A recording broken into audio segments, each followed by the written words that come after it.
Kamusta mga ate, kuya, beshi? Si Chari po ito mula sa The Sun, Moon, Stars, PH Tarot. Ipapaalam ko lang po na ito po ay isang general read o pangkahalatang pagbabasa at maaring hindi lahat ay magtugma sa inyong sitwasyon. I-check din nyo ang inyong Moon, Rising at Venus sign. Baka doon mas tumugma ang read para sa inyo. At kung ang mensahe ay tama sa inyo, paki-like lang po at mag-subscribe kung hindi pa ninyo ito ginagawa. Okay, mag-umpisa na po tayo. Hello po mga ate ko, Beshis. Kamusta na po kayo? Dito ako si Chari para mo another reading, and this is for the sign of Scorpio, Sun, Moon, Rising, and Venus. And of course, welcome po yung mga cross-watchers natin ni Scorpio at ang mga bago po natin viewers. Ngayon, titignan po natin yung energy na gusto pong ipahiwatig sa inyo. And then later, i-check ko yung energy ng person mo. We have a jumping card, the Prince of Cups. We have the Tower. We have the Death card. This is your energy, Scorpio. The Two of Swords. And the Prince of Cups. Okay. So, bottom niya is the Five of Cups. Scorpio, there is something na nire-regret mo. Nire-regret mo dahil hindi nag-work out yung relationship. Something na hoping ka na mag-work out, pero hindi eh.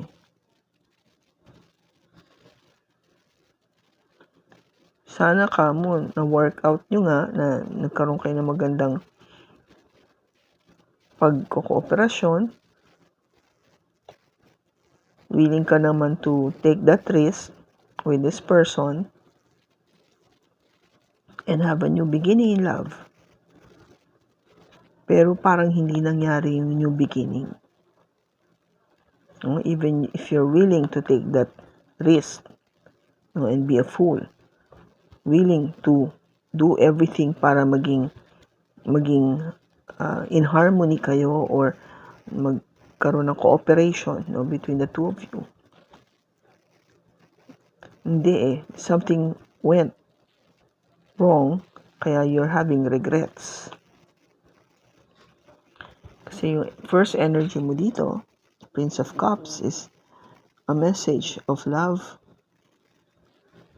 or a message some sort na hindi mo na-expect, Scorpio, na bigla na lang mong natanggap, that somehow resulted to an ending. That ending changes everything, no? Yung pagtatapos na yun, na bago lahat. Binago niya lahat. To a point na hindi ka maka-decide, no? You cannot make any decision at all. Maraming hindi mo alam. So you are really looking at the sky and asking God, tulungan mo ako para gumawa ng tamang desisyon. Kasi marami akong hindi naintindihan. Meron pa mga bagay na hindi ko naintindihan. Ipaliwanag mo sa akin, ipakita mo sa akin ang sagot. Kasi I want to make that offer of love, no? With the Prince of Cups. I want that love, no? I want that offer of love.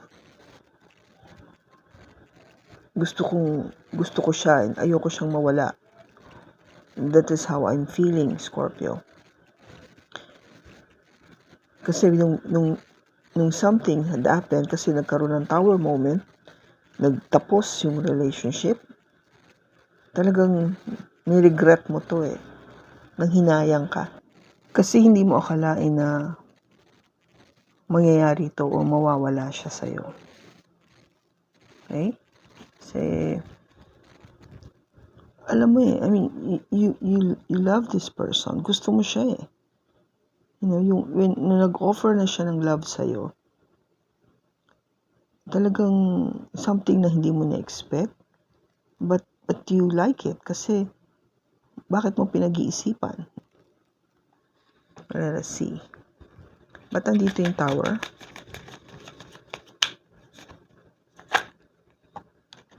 We have the Prince of Torch, or the Page of Wands, and the Six of Swords, and the Ten of Pentacles. Bottom niya is the Two of Pentacles. So, yung Tower na to, hindi mo inaasahan, no? Hindi mo inaasahan na pipili ka. You will choose, or you couldn't balance things pagdating dito sa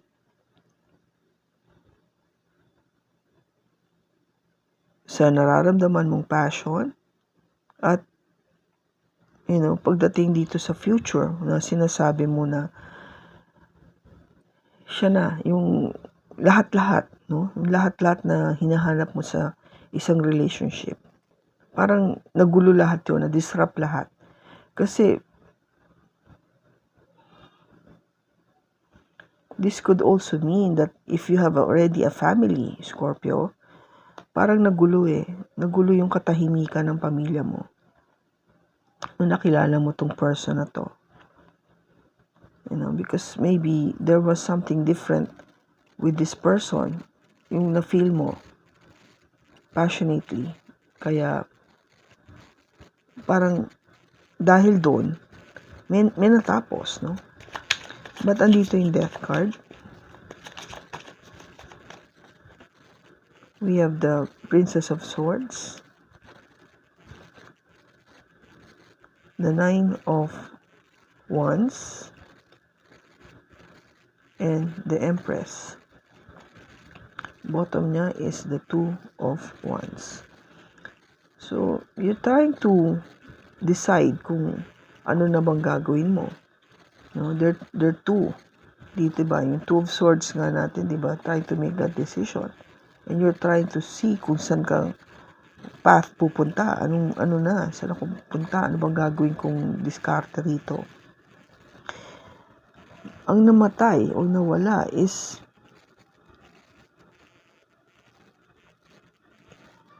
o yung kailangan na pagbabago is something to do with being aggressive, no? Maging mabilis. At maging parang protective dito sa sitwasyon mo. Something to do with love and abundance. Yun yung nangangailangan ng pagbabago.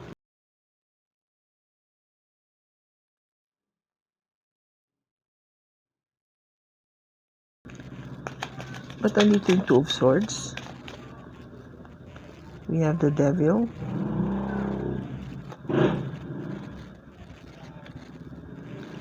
Six of Wands.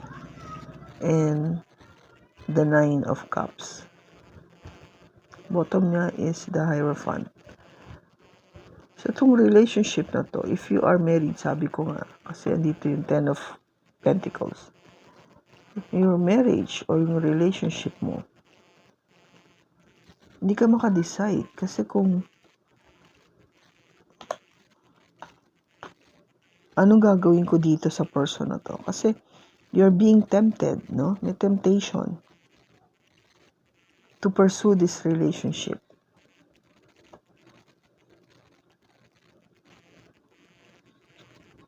And be successful with it, no? Yung maging talagang kayo. Kasi parang naging wish fulfillment mo itong person na to, no? Na maging kayong dalawa.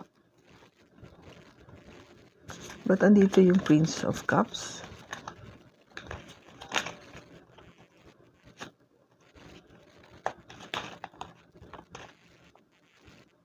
We have the Ten of Wands. This wants to come out. The Ace of Wands. And the Ten of Cups. Again, the Hierophant. Para sa'yo, itong relationship na to, siya yung gusto mo talagang makasama. Kung gaba o siya yung gusto mong maging ka-partner in life. Kasi dito yung Ten of Cups, no? So, yung talagang magiging masaya ka, alam mo magiging masaya ka sa tao na to. Siya yung new beginning mo. There's so much passion with this person na nararamdaman mo, Scorpio. And with that kasi, parang ayaw mo na ma-burden, no? Yung nararamdaman mo para sa kanya, gusto mo talagang ma-express fully kung gaano siyang kaligaya, kung gaano, o yung person, o ikaw, gaano kang kaligaya sa kanya. Okay? So, tingnan natin yung energy ng person mo.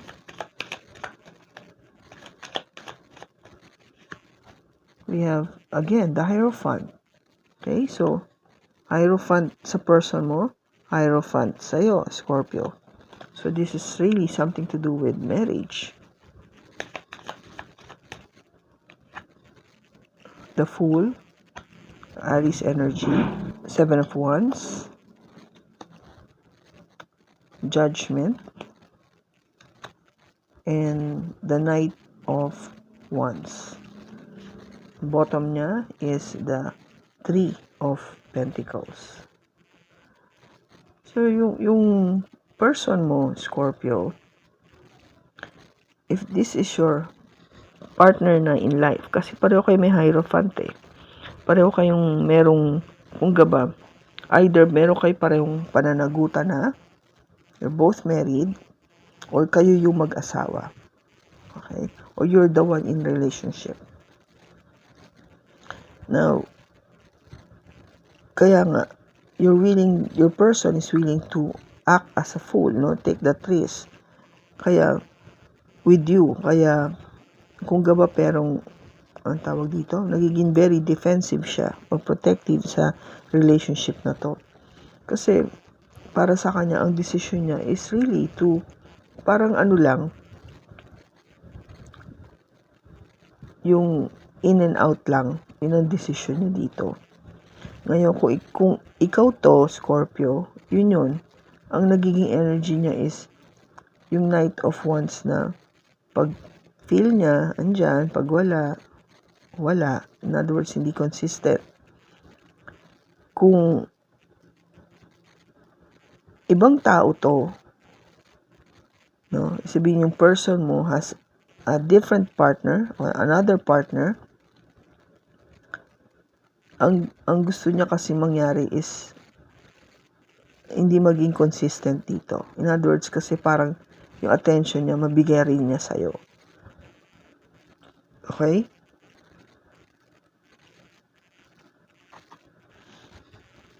Now,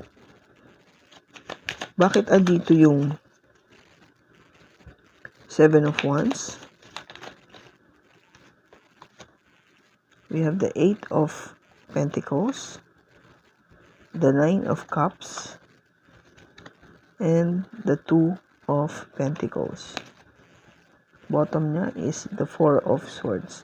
So, iniisip din niya, no? Iniisip niya talaga kung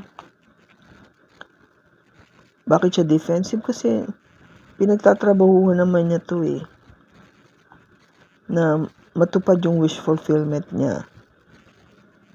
Doon nahihirapan siya kasi nga binabalanse niya to. Maybe because there are two of you. Yung kanyang asawa at saka ikaw at somebody else. Kasi kaya siya may in and out or not that consistent with this relationship. Diba?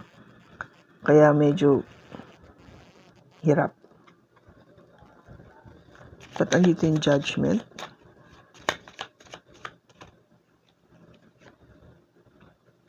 The Queen of Wands. The King of Cups. And the Queen of Pentacles. Bottom is the Seven of Cups. Okay?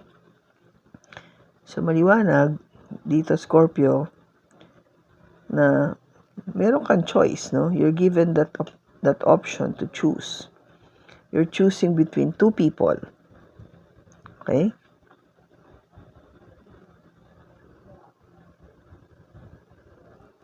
So, sabi ko ba, Scorpio, what I mean is, you're given the choice, yung cross-watcher natin, with two people. Isang earth sign at saka isang fire sign. Okay? Or they may have earth or fire in their chart. So, yung earth sign natin could be either Taurus, Virgo, or Capricorn. At yung fire sign natin is Aries, Leo, or Sagittarius. Okay? So, yung King of Cups dito is obviously you, a water sign, which is Cancer, Pisces, or Scorpio. So, yun yung judgment. No? You're trying to make that decision. Sino na ba dito sa dalawa na to ang aking mamahalin? Okay? Ayan. Bakit andito yung Knight of Wands?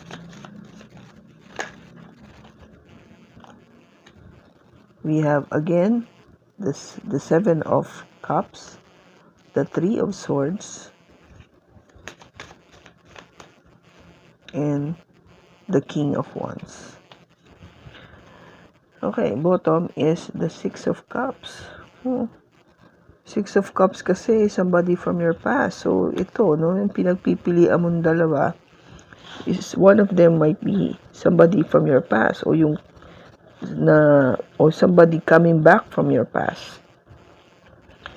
And kaya ka merong energy na to, no, parang not consistent at all kasi you were given that choice. Ano ba pipili? Sino na pipiliin mo? And definitely it will bring heartache to one of them. Kasi nga, di ba? 3 is a crowd. And the King of Wands is, of course, yung hinahanap mo is somebody na mamamatch sa'yo, which is, andito yung Queen. So, you're looking for that person that would match you. Okay? Kaya, kung gaba,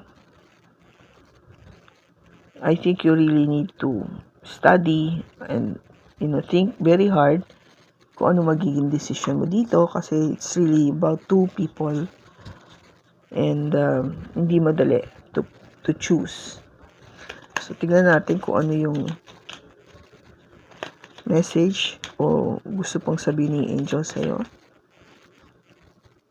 New love.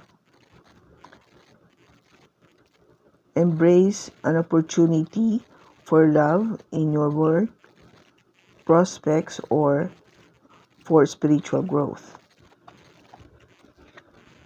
And then, treasure your loved ones.